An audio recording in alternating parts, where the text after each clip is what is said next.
I'm looking at the Washington Commanders, a team who was able to win on a last-minute play by the defense, but also the Seattle loss puts the Commanders in the playoffs, and they're rolling right now, and they've been fun to watch. And we watched Brian Robinson almost win an angry scepter from his touchdown, scamper on a pass from Taylor Heineke.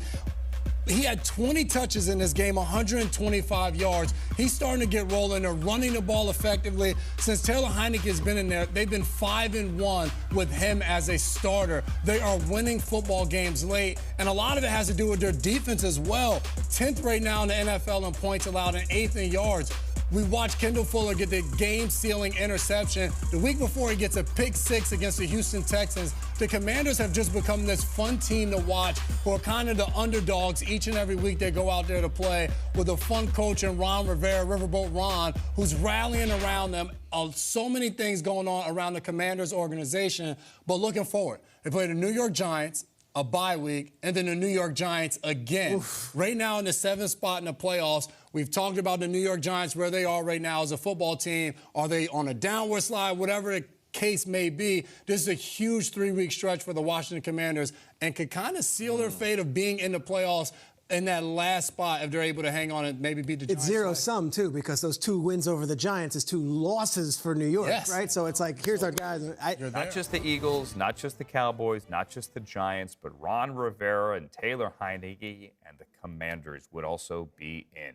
You buying them as a legit playoff team here?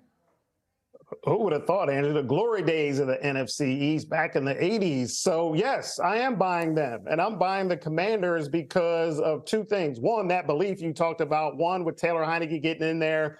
Wait, we got a guy now that we can rally around. And then Brian Robinson, that story, as you said, this guy got shot. And when a guy comes back from that, you're looking at your other teammates, if this guy can play, man, I got to give it my all. So it seems like that whole magic is going on with that. But most importantly is that defense. And I've been a part of 2 Super Bowl championships with the Giants where the defense dominates in the playoffs and carries your team. And right now, this defense is playing as good as any in football, 10th in the league in points per game at just under 20.